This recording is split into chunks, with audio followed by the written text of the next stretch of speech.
자, 우리가 이 말씀을 가지고 지난 1시간에 이미 말씀을 드렸어요. 나는 구원의 문이다.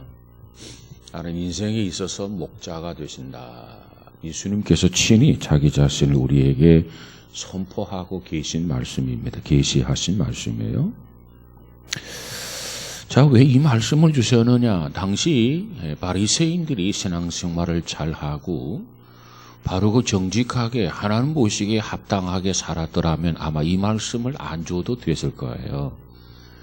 근데 하나님을 믿는다고 하는 이 바리새인들이 예수님 보기에는 잘못 믿고 있는 거예요.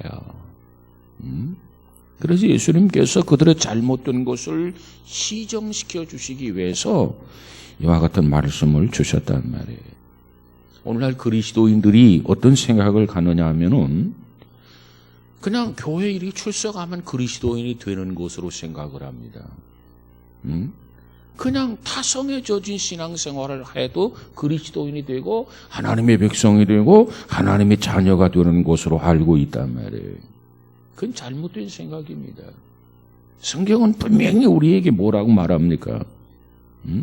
우리가 기도하는 것도 중요하고 예배하는 것도 중요하고 헌금하는 것도 중요하고 봉사하는 것도 다 중요한데 이 모든 것이 그리스도를 만나고 그리스도를 체험한 후에 이와 같은 것들이 필요하다는 거예요.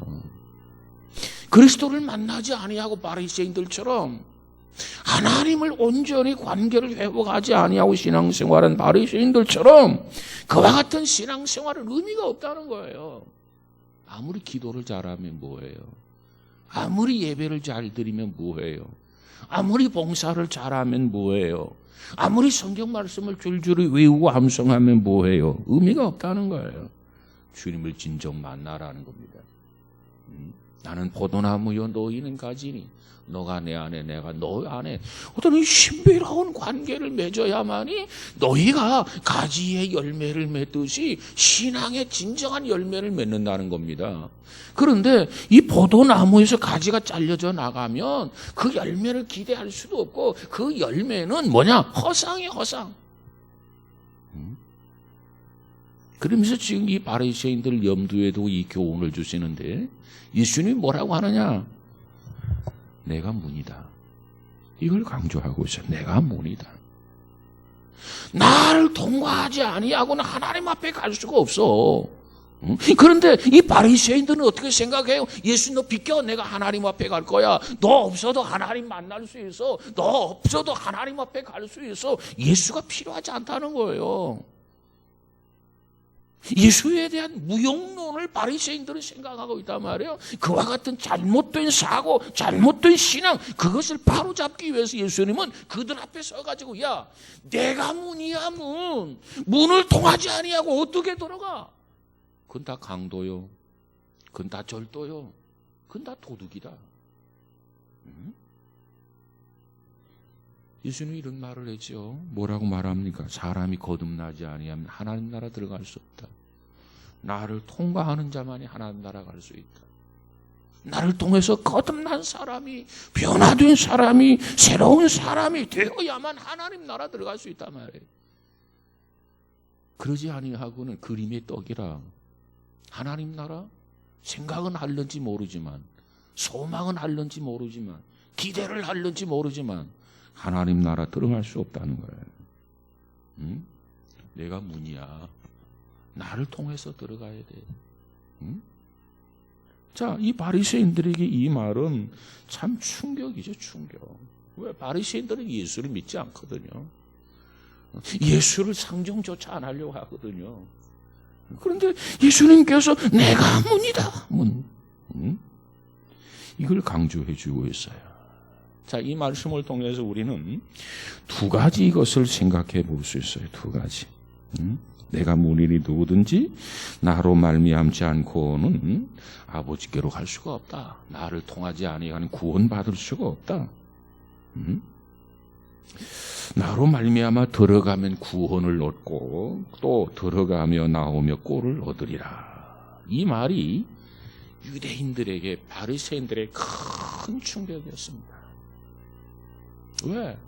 자기네들 나르면 열심히 신앙생활을 한다고 했거든요. 하나님에 대한 거 자기 자신들이 전매 특허를 낸 줄 알았거든요. 그런데 그와 같은 자들에게 예수님께서 이렇게 말하니까 그들에게 얼마나 큰 충격이었겠습니까? 왜? 예수를 인정하지 않는단 말이에요. 유대인들, 바리새인들. 그들에게 주님이 강조하는 내용이 뭐예요? 누구든지란 말이에요. 누구든지. 저들 생각은 하나님의 자녀는 우리에게 주어진 특권이야, 이런 생각을 했어요. 이게 유대인들이 가지고 있는 사고요, 바리새인들이 가지고 있는 사고였단 말이죠. 그런데 하나님 나라 들어갈 수 있는 대상은 유대인뿐이라고 생각을 했어요. 바리새인들 뿐이라고 생각을 했어요. 그런데 예수님께서 여기서는 아니다, 누구든지 오라는 거예요. 누구든지. 이것을 뭐라고 하느냐? 우주적 초청이라, 이렇게 해요. 우주적 초청. 누구든지. 이것이 바리새인들에게 큰 충격이었더라 한 겁니다. 성경에 보면 예수님은 아무나 오라잖아요. 아무나. 이사야서 55장 1절에 가서 보니까 누구든지 와라. 와서 값 없이, 돈 없이 와서 사 먹으라. 거저 먹으라는 거, 거저 먹으라. 대상은 누구든지 유대인만이 아니에요. 바리새인만이 아닙니다. 하나님의 사랑도 유대인들만 사랑한 거 아니에요. 요한복음 3장 16절에 가서 보니까 이런 말씀을 하시잖아요. 하나님이 세상을 이처럼 사랑하사, 유대인만 사랑한 게 아니란 말이에요. 바리새인들만 사랑한 거 아니에요. 혈통적으로 아브라함의 후손만 하나님이 사랑한 것이 결코 아닙니다. 하나님께서는 이 세상을 이처럼 사랑하사 어떻게 사랑했느냐? 독생자를 주시기까지 세상을 사랑했다는 거예요. 유대인뿐만이 아니에요. 아브라함의 후손, 이삭의 후손, 야곱의 후손만이 아닙니다. 누구든지. 그들을 사랑했기 때문에 주님이 뭐라고 말합니까? 이는 저를 믿는 자마다 멸망치 않고 영생을 얻게 하려 하심이라. 어떤 사람은 이 말씀, 이 구절을 이렇게 해석하는 사람이 있어요. 하나님이 선택한 사람만 이처럼 사랑하사, 하나님이 선택한 사람만 하나님이 사랑했다는 거예요? 그럼 아닙니다. 성경을 왜곡하면 안 돼요. 그렇다면 이 성경에 정말 그것이 중요하고 정말 그것이 필요하다면 오늘 이 세상을 이처럼 사랑하사, 이 여기에 단어가 포함됐을 거예요. 어떻게? 하나님이 선택한 사람들을 사랑하사, 하나님이 선택한 무리들을 사랑하사. 근데 성경은 그렇게 말하고 있지 않아요. 하나님은 세상을 이처럼 사랑하사. 우리가 성경을 해석하고 성경을 이해하는데 어느 정도의 신학이라고 하는 것이 필요하지만, 그러나 그 신학은 절대적인 게 아닙니다. 하나님의 말씀이 절대적인 거예요. 우리는 성경 그대로를 받아들여야 돼요. 자기의 신학을 가지고, 자기의 선입견을 가지고 성경을 왜곡하면 안 돼. 성경은 모두를 사랑한다고 그랬잖아요. 모두를 하나님께서 구원하시기 원한다고 그랬잖아요. 그래서 누구든지 오라는 거 말씀하지 않았습니까?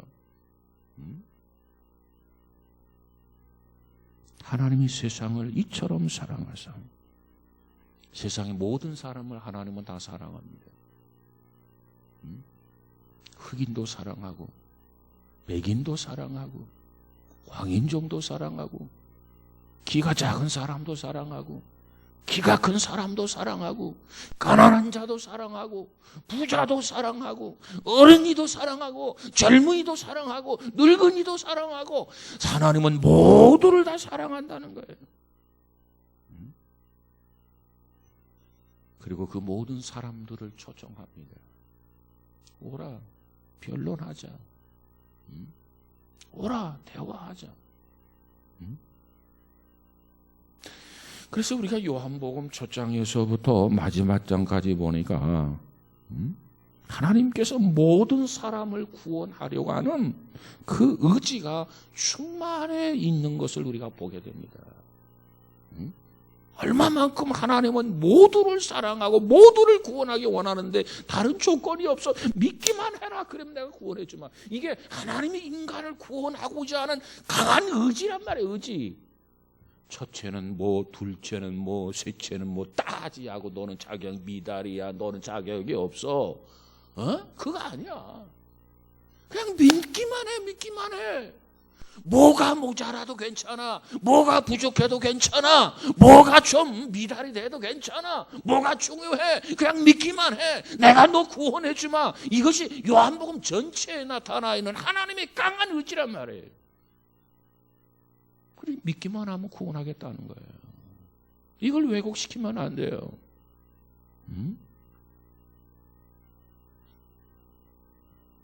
유대인들 앞에서, 바리새인들 앞에서 유대인들만 구원하는 게 아니라는 거예요. 예수 잘 믿는다고 범죄고 떡떡거리고 의시되고 막 하는 이 바리새인들 너희들만 구원하겠다는 거 아닌 거예요.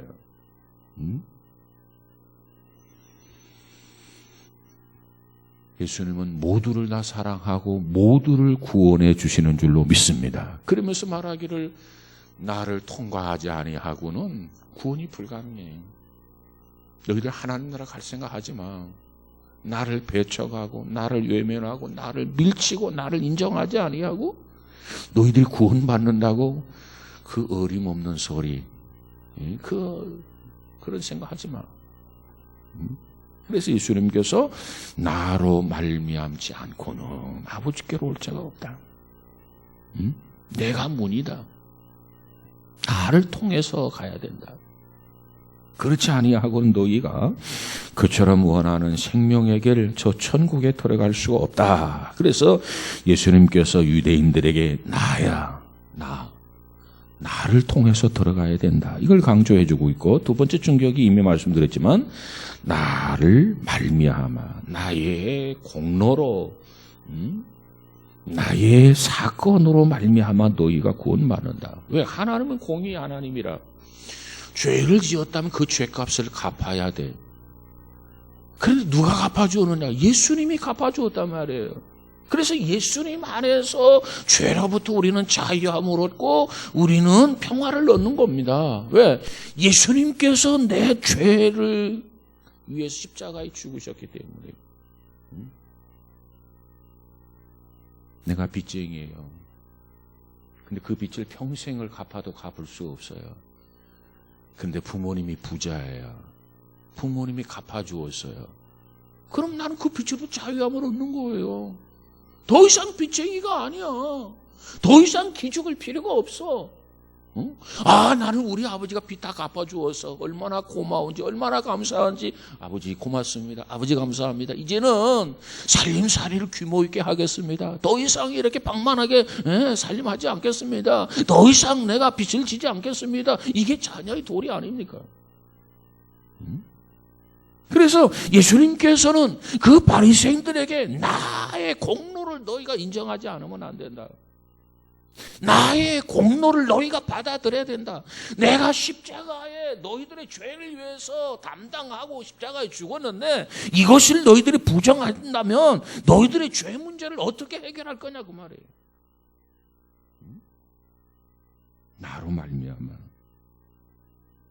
나로 말미암지 않고는 아버지께로 접근하고 다가가고 생명을 얻을 수가 없다. 주께서 이렇게 선언합니다. 나로 말미암아. 그러니까 그리스도를 통하지 아니하고는 아무도 구원이 없어요. 그리스도를 통하지 아니하고는 아무도 하나님 앞에 나갈 수 있는 자격조차 없어요. 그래서 예수님이 말하기를 내가 문이니 누구든지 나로 말미암아 들어가면 구원을 얻고 나를 통과해야만 구원을 얻는단 말이에요. 어찌 보면 보기 싫어도 예수님을 통과해서 들어가야 구원을 얻어요. 왜? 예수님은 구원의 문이기 때문에, 예수님은 생명의 문이기 때문에. 자, 그렇기 때문에 오늘 우리들은 그리스도에 관해서 개인적인 체험이 없이는 구원이 불가능해요. 그저 단순히 그저 인식하는 것으로 구원이 불가능해요. 예수님께서 구원의 문이기 때문에 우리는 그리스도와 우리의 관계가 개인적인 체험이 확실히 있어야 됩니다. 그 체험이 없이는 나는 그리스도인입니다, 사실 분명하게 응답할 수도 없어요. 그리스도 개인적인 체험이 없이 어떻게 우리가 그리스도인이라고 말할 수 있겠습니까? 우리는 보통 그런 생각을 해요. 내가 교회 다닌 지 5년이 됐어요, 10년이 됐어요, 리꼬르 그리스도인입니다. 내가 교회에서 어떤 직분을 받았는데 받은 지가 5년이 됐습니다, 리꼬르, 그러므로 나는 그리스도인입니다. 우리 할아버지가 교회에서 신앙생활을 열심히 했고 직분이 모였고, 우리 할머니가 모였고, 우리 아버지가 모였고, 우리 어머니가 직분이 모였습니다. 그런 거로 나는 그리스도인입니다. 이거 아니라는 거예요. 이 공식 틀렸다는 겁니다. 할아버지는 할아버지고, 할머니는 할머니고, 아버지는 아버지고, 어머니는 어머니고, 나는 나라는 거예요. 나라는 게. 내 자신의 그리스도와 개인적인 관계를 맺어야만이, 내가 이 문을 내가 통과해야만이 내가 그리스도인 되는 거예요. 할아버지가 통과했기 때문에 나는 그 안에서 그리스도인이다? 아니에요. 아버지가 그 문을 통과했기 때문에 내가 아버지 자녀니까 내가 자동적으로 그리스도인이다? 아니에요. 내가 그 문으로 들어가야 돼. 내가. 신앙은 개인적인 겁니다.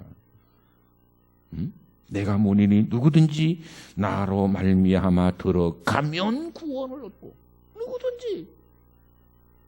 남편이 이 문을 통해서 들어가야 남편이 구원받고, 아내가 이 문을 통해서 들어가야 아내가 구원받는 거예요.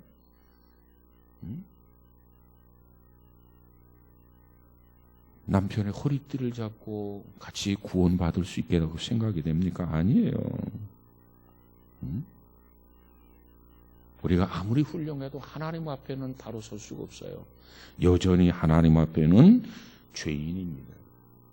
그리스도를 믿어야만이 우리가 지은 죄가 해결되어지고 하나님 앞에 당당하게 서게 설 수 있어요. 그러려면 예수 그리스도를 개인적으로 관계를 맺어야 됩니다. 그렇다면 묻겠어요. 여러분은 그리스도를 통하셨습니까? 아니면 그리스도를 만났습니까? 그리스도와 개인적인 어떤 체험이 있습니까? 그리스도를 경험하셨습니까? 뭐 다 같은 말이에요. 그런 사건이 있어야 돼요. 나는 양의 문이다. 나는 양의 문이다. 구원 받으려면 그 문을 통과해야죠. 예수님과 개인적 관계를 맺어야 된다는 거예요. 예수님과 개인적 관계, 이 분명한 관계를 맺지 못하면 바람은 있을는지 모르지만 실상은 아니라는 거죠. 자, 우리는 나는 문이다. 이 말씀 속에서 우리는 두 가지 교훈을 생각해 보려고 합니다. 두 가지 교훈. 첫 번째 교훈이 뭐냐면, 근데 이 문은 유일하다는 거예요. 유일하다. 이 문은 유일한 문이에요. 유일한 문. 우리 본당을 보면 이쪽으로도 들어올 수도 있고, 이쪽으로 들어올 수도 있고, 이쪽으로 들어올 수도 있고, 이쪽으로 들어올 수도 있잖아요. 아니면 저 4층으로도 들어올 수 있고. 그런데 예수님의 이 문은 유일해요. 이 문을 통과해야 돼. 이 문이 아니고는 통과할 수 있는 다른 길이 없어. 영어로 보면 I am a door가 아니라 I am the door야, the door. 하나밖에 없는 문, 그 문을 통과해야만 한단 말이야. 하나밖에 없는 문. 하나밖에 없는 문이에요. 예를 들어볼까요? 노아의 방주를 생각해 봅시다. 노아의 방주. 노아의 방주는 문이 몇 개 있었습니까? 노아의 방주에는 문이 몇 개 있었어요? 모르면 가물어라도 잡아야지. 내가 지금 유일한 문을 설명하고 있잖아. 하나밖에 없는 이 문을 설명하고 있잖아. 구원을 받으려면 이 문을 통과해야 된다고 말하고 있잖아. 그러면서 질문하기를 노아의 방주는 문이 몇 개일까요? 그런 눈치도 없으면 어떻게 해?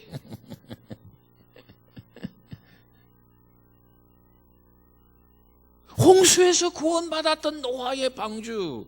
목사님, 나는 성지순례를 안 가서 몰라요. 아니, 성경에 기록되어 있잖아. 성경에. 그러면 성지순례를 가든지. 뭐 아라라스 안에 노아의 방주가 있다 그러는데 역사학자별로 아직 여러 가지 좀 논쟁이 많은 것 같아요. 그래서 공개를 안 하는 것 같은데, 자, 오늘 어쨌든지 간에 성경이 보니까 노아의 방주가 있어요. 방주가 뭐예요? 속된 말로 배. 근데 이 배는 문이 하나예요, 하나. 야, 배에 어떻게 문이 하나일까? 앞으로도 들어갈 수 있고, 뒤로도 들어갈 수 있고, 위로도 들어갈 수 있고, 문이 많을 텐데, 우리 상식은 그렇잖아요. 그런데 이 배 설계, 이 방주 설계를 누가 했느냐? 하나님이 하셨어요, 하나님이. 그래서 설계를 해가지고 하나님께서 노아에게, 야, 너 이 설계대로 방주를 지어. 그래서 방주를 지었는데, 그 방주에는 방주를 들어가는 문이 오직 하나, 유일하게 한 문이에요, 한 문. 노아 시대도 많은 사람들이 살고 있었죠. 그 많은 사람 중에 어떤 사람이 구원받고 어떤 사람이 멸망을 했습니까?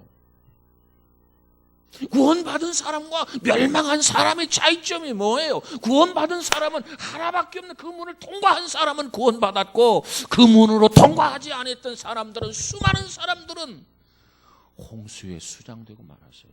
멸망했다 그 말이에요. 오늘 우리의 구원도 마찬가지입니다. 나는 문이다. 그 문을 통해서 들어가면 구원을 받아요.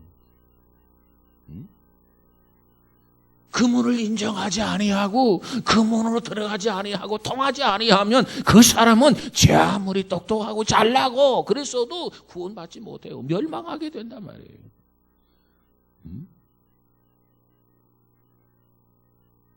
하나밖에 없는 그 문 통과했던 사람들은 모두가 다 구원을 받았어요.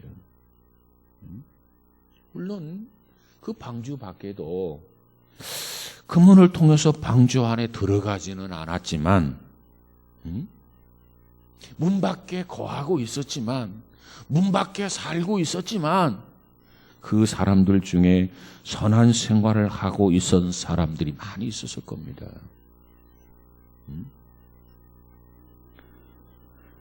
아무리 선한 생활을 했다 손 치더라도 그 문을 통해서 들어가지 아니하면 다 홍수로 멸망했어요.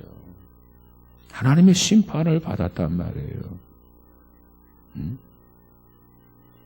그 문을 통과해서 들어간 사람들은 누구예요?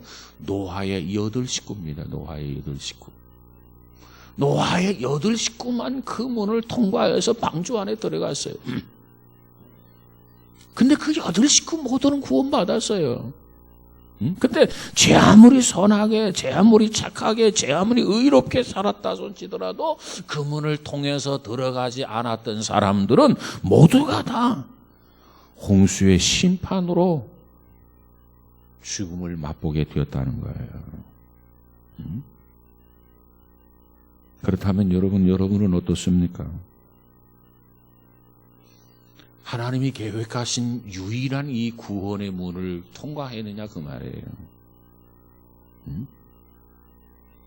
그 단 하나밖에 없는 그 문, 구원의 문, 생명의 문, 진리의 문, 그 하나밖에 없는 그 문이 누굴까요? 하나님께서 구원의 계획을 세우신 하나의 문.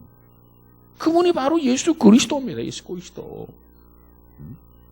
그리스도를 믿는 자마다 나로 말미암지 않고는 나는 문이다. 나를 통과하지 아니하면 다 강도요, 절도요, 다 도둑이다 말이야. 사기꾼이다, 사기꾼. 구원을 받는 길은 나를 통하는 수밖에 없어. 생명을 얻는 방법은 나를 통하는 수밖에 없어. 다른 길이 없다는 거예요. 다른 것이 있다면, 다른 방법이 있다면 그건 다 사기라는 겁니다. 사기. 그러므로 우리는 그 문을 받아들여야 돼요. 그러므로 우리는 그 문을 인정해야 합니다. 그리고 우리가 그 문을 통과해야 돼. 여러분, 우리 모두에게 믿음으로 이와 같이 그 문을 통과할 수 있는 예수 그리스도를 인정하고 예수 그리스도를 고백하고 예수 그리스도를 찬양하면서 그 문을 통과하는 믿음의 사람들이 되시기를 주님의 이름으로 축복합니다. 그래서 예수는 말하기를 나는 길이다, 나는 진리다, 나는 생명이다, 나는 문이다. 그렇다면 여러분은 지금 어디에 있어요? 방주 안에 있습니까? 그리스도 안에 있습니까? 그렇다면 여러분은 구원을 받았습니다. 그러나 아직도 머뭇거리고 있다고 한다면 아직 구원받은 거 아니에요. 아직도 바깥에 있다고 한다면 구원받은 거 아니에요. 그래서 성경이 뭐라고 말합니까? 사도행전 4장 12절에 가서 보니까 이 사실에 대해서 분명하고 확실하게 선언을 합니다. 뭐라고 선언합니까? 다른 이로서는 구원을 얻을 수 없나니. 이 세상에 얼마나 많은 이름들이 많습니까? 그 많은 이름들이 있는데 예수 그리스도 외에 다른 이로서는 구원을 얻을 수 없나니 말하면서 천하 인간의 구원을 얻을 만한 다른 이름을 우리에게 주신 일이 없다.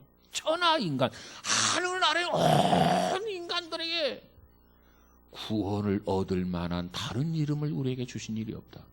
오직 예수를 믿어야 된다.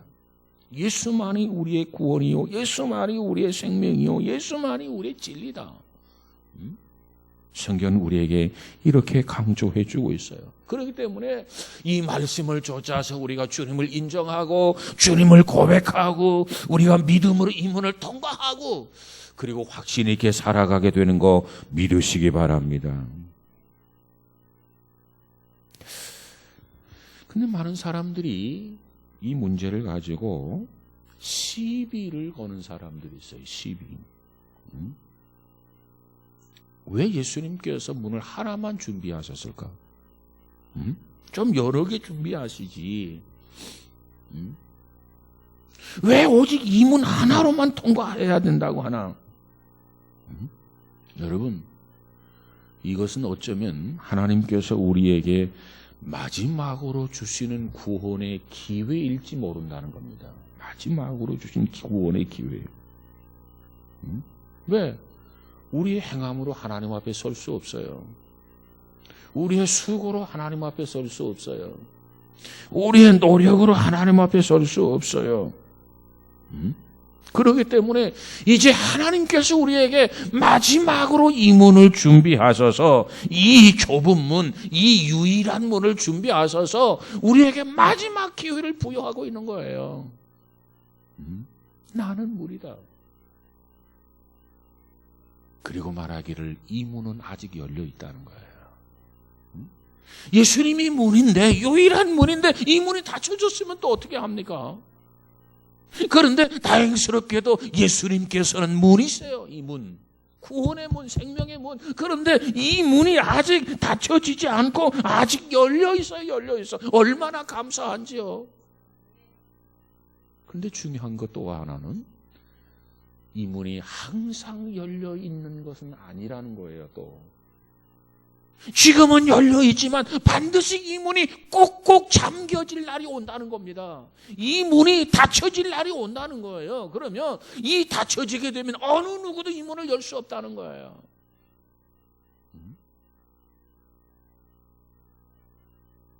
우리는 이 사실을 잔치집 비유를 통해서 예수님께서 말씀하셨어요. 언젠가는 이 문이 닫혀지게 된다. 성경에 보면 지혜로운 5 처녀와 미련한 5 처녀가 있잖아요. 그런데 문이 항상 열려 있는 줄 알았어. 그리고 준비할 것을 준비하고 있어야 되는데 준비할 것을 준비하지 못하고 시간을 낭비했어요. 이게 미련한 다섯 처녀예요. 근데 지혜로운 다섯 처녀는 어때요? 자, 준비를 미리 하고 그리고 시간을 보냅니다. 신랑이 왔다. 신랑 맞으러 나오라. 야, 신랑이 오셨다. 그리고 이제 준비했던 지혜로운 다섯 처녀들은 등불에다가 불을 켜가지고 이제 예수님을 맞으러 나가요.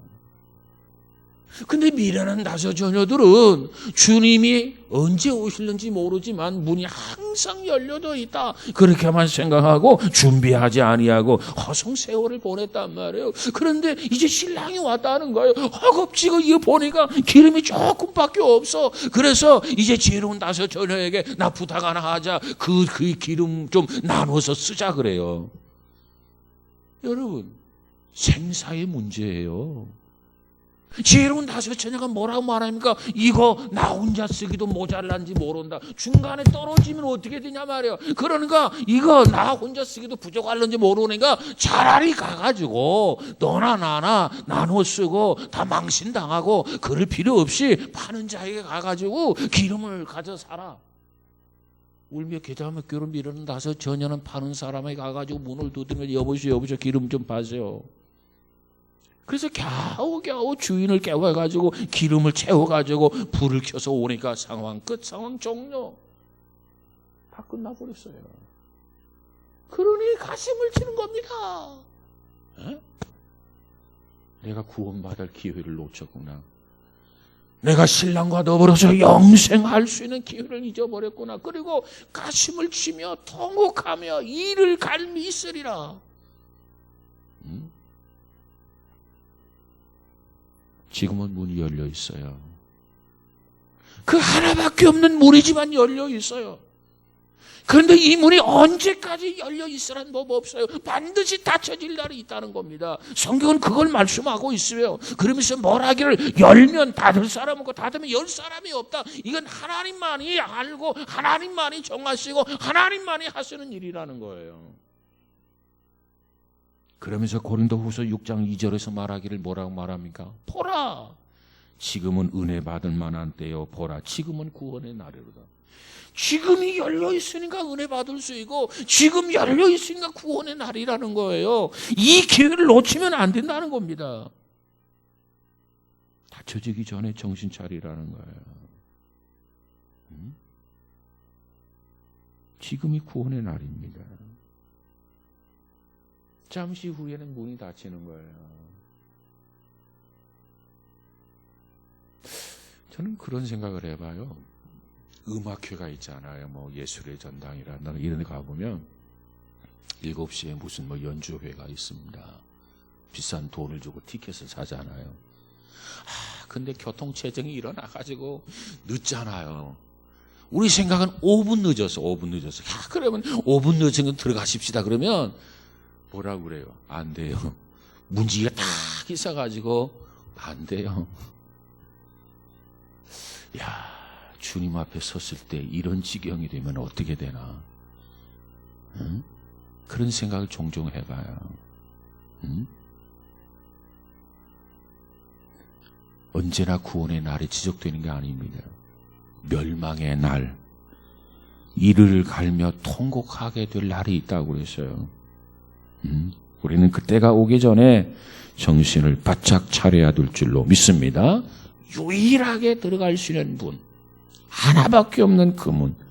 그런데 지금은 그 문이 열려져 있어. 기회를 놓치면 안 돼. 그 문을 활짝 열어놓고 우리를 초청하고 있는 거예요. 오라. 돈 없다고? 돈 없어도 와. 괜찮아. 빈몸으로 와도 돼. 이것이 이사야 55장 1절의 내용입니다. 여러분, 오늘 우리도 이 부름에 응해야 되겠고 우리의 형제나 친척이나 가족들 모두를 주님 앞으로 인도할 수 있는 그와 같은 은혜가 있어지기를 주님의 이름으로 축복합니다. 자, 그 다음에 두 번째 교훈이 뭐냐면 두 번째 교훈은 풍성함이라는 겁니다. 이 문은 하나예요. 근데 이 문을 통해야만 생명을 얻고 이 문을 통해야만 구원을 얻어요. 예수를 믿어야만 구원을 받고 예수를 믿어야만 생명을 얻는데, 그런데 여기에는 풍성함이 있다는 겁니다. 풍성함. 자, 오늘 본문 10장 9절을 한번 가서 볼까요? 9절을 한번 가서 보십시다. 시작.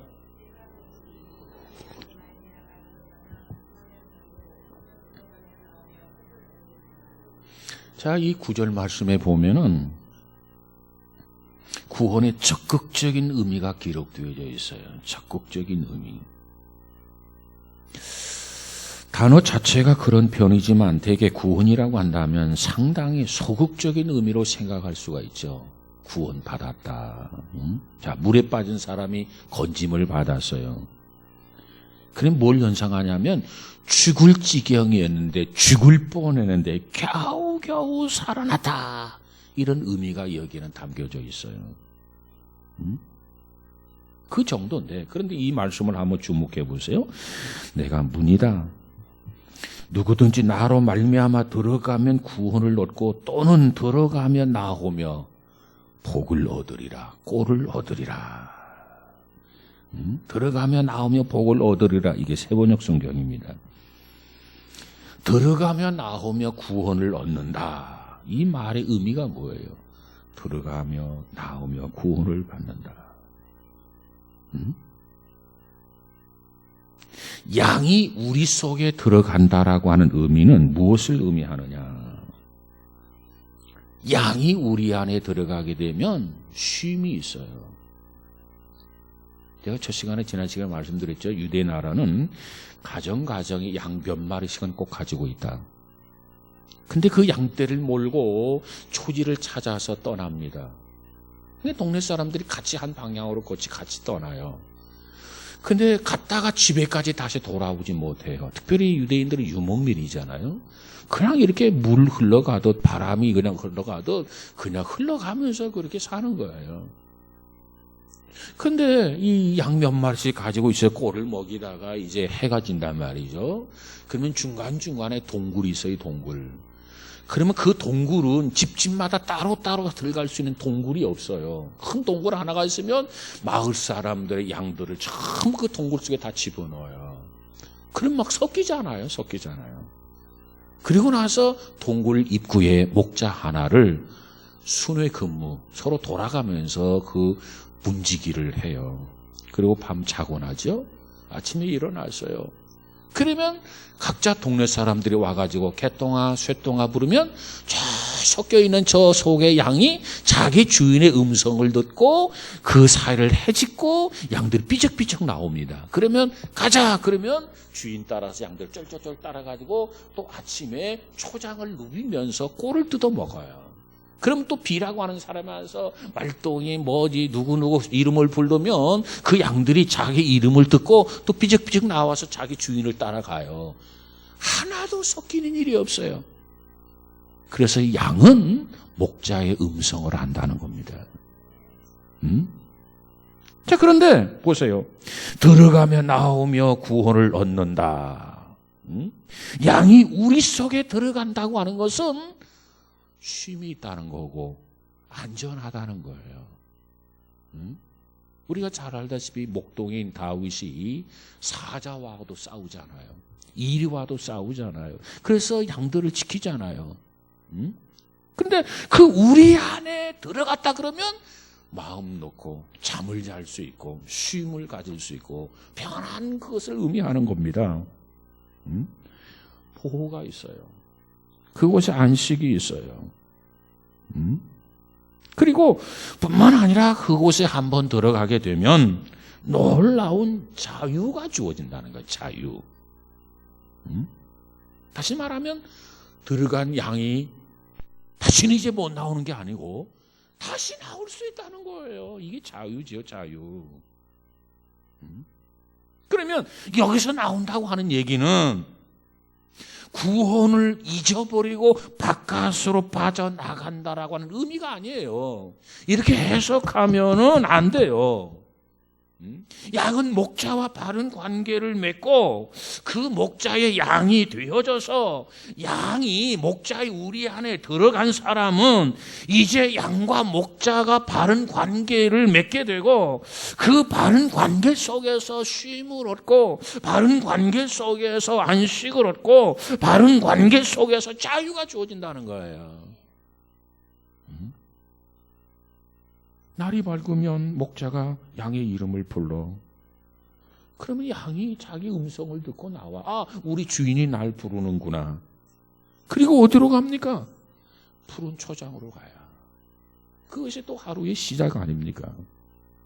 초장에 가서 뭐 하나요? 양과 목자가 데이트를 해요. 초장에 가서 뭐 하나요? 양과 목자가 서로 신뢰하고 의지하면서 산책을 해요. 여러분,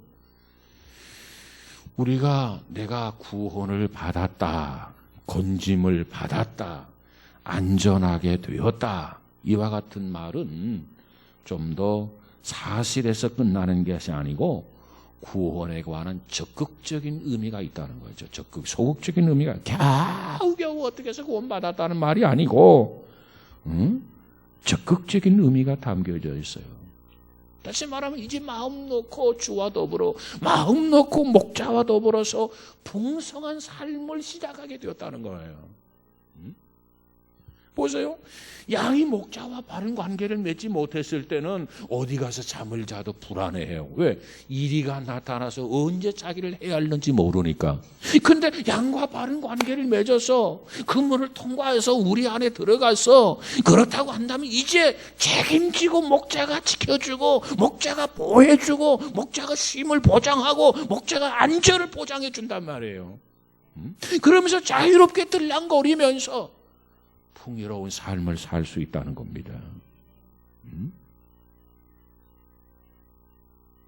그래서 우리는 주님 안에서 무한한 안식, 주님 안에서 무한한 즐거움을 얻고 누릴 수 있는 특권이 우리에게 주어진 것을 믿으시기 바랍니다. 그래서 예수님이 이 땅에 오신 목적이 뭐예요? 양으로 하여금 생명을 얻게 하고, 그 생명이라는 게 뭐예요? 구원을 말해요. 하나님과 관계를 맺지 못한 사람을 예수님을 통해서 하나님과 관계를 맺는 거, 이게 생명을 얻는 겁니다. 그런데 이처럼 생명을 얻게 하고 그 다음 또 다른 목적이 있어요. 이미 이 생명을 얻은 사람들에게는 주님이 오신 목적이 뭐예요? 두 번째 목적이 삶에 있어서 더 풍성케 하려 함이라. 이게 주님이 오신 목적이에요. 오늘 믿지 않는 사람들은 예수님을 믿어야 돼. 그리고 예수 믿는 우리들은 주님 안에서 풍성한 삶을 살아야 돼. 이게 주님의 의도요. 주님이 원하시는 바란 말이에요. 자, 오늘 본문 9절을 다시 보면 내가 문이니 누구든지 나로 말미암아 들어가면 구원을 얻고 또 들어가며 나오며 뭘 얻으리라? 꼴을 얻으리라. 세번역에 보면 복을 얻으리라 그랬어요. 예? 이 문을 통과하면 풍성한 삶이 있어요. 이 문을 통과하면 은혜로운 삶이 약속되어져 있어요. 그러기에 우리는 이 문을 통과해야 돼요. 그래서 우리 기독교는 그리스도가 없는 기독교는 있을 수 없어요. 그럼에도 불구하고 오늘 현대 기독교는 그리스도가 없는 기독교가 되어져 가고 있다는 거예요. 이게 큰 문제입니다. 미국 버지니아주에 맥클린이라고 하는 금세기 최고의 신학자 한 분이 살고 있어요. 맥클린, 버지니아주에. 그런데 이 사람의 이름이 맥클린이라고 하는 지역에 신학자 살고 있는 이 사람의 이름이 누구냐면 칼 헨리라고 하는 사람. 칼 헨리. 학자들이 이 사람에 대해서 뭐라고 표현하냐면 기독교 역사에 길이 기억될 만한 굉장한 위대한 학자이다. 버지니아주의 맥클린이라고 하는 지역에 칼 헨리라고 하는 이 신학자가 있어요. 이 사람이 어떤 면에서 그처럼 유명하냐? 이 사람이 어떤 면에서 그처럼 위대한 학자가 되었느냐? 그분의 저서 가운데서 그는 이런 얘기를 했어요. 뭐라고 했냐면 오늘 현대 기독교는 위기다 그랬어요. 현대 기독교는 위기다. 그가 말하는 위기 속에 가장 핵심이 뭐냐면 그리스도가 없는 기독교다. 여러분, 하나밖에 없는 그 문을 통과해야만 기독교인이 되는데, 하나밖에 없는 그 문을 통과해야만 구원을 얻는데, 하나밖에 없는 그 문을 통과해야만 생명을 얻는데, 그 문을 통과하지 아니한 기독교인이 많다는 거예요. 가짜라는 거예요, 가짜. 이 숫자가 소수였을 때는 그래도 긍정적이었는데 이 숫자가 더 많아지고 있다는 겁니다. 다시 말하면 그리스도와 관계를 맺은 이 문으로 통과한 진정한 기독교인이 적다는 거예요. 그리고 가짜 기독교인이 많다는 거예요. 이것이 바로 현대 기독교의 위기라 그런 지적을 했어요. 우리가 귀담아 들을 이야기입니다. 오늘 많은 사람들이 하나님을 강조해요. 하나님을 강조하면서 실상을 보면은 그리스도의 사역에 관심이 없어. 하나님에 대해서 강조하고 있지만 그분의 사역에 대해 관심이 없어.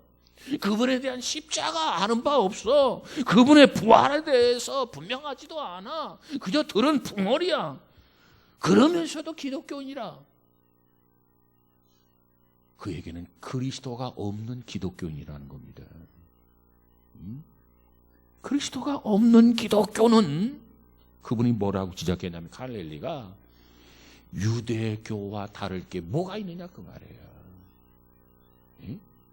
유대교와 다를 점은 유대인들은 예수가 필요 없다. 우리가 하나님을 믿는다. 이것이 유대교인데 정말 그리스도가 없는 기독교라고 한다면 오늘 그리스도가 없는 기독교는 유대교와 다를 바가 뭐가 있느냐 말이에요. 다를 바 없다는 거죠. 그리스도가 없는 기독교, 이것은 그가 그런 얘기합니다. 갈릴리가 가장 위험한 복음의 변질이다.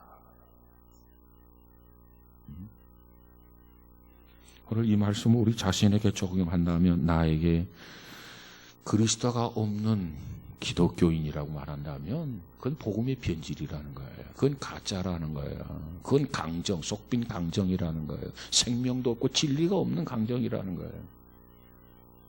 우리는 이 말씀을 귀담아 들을 수 있기를 주의 이름으로 축복합니다. 오늘 이 구절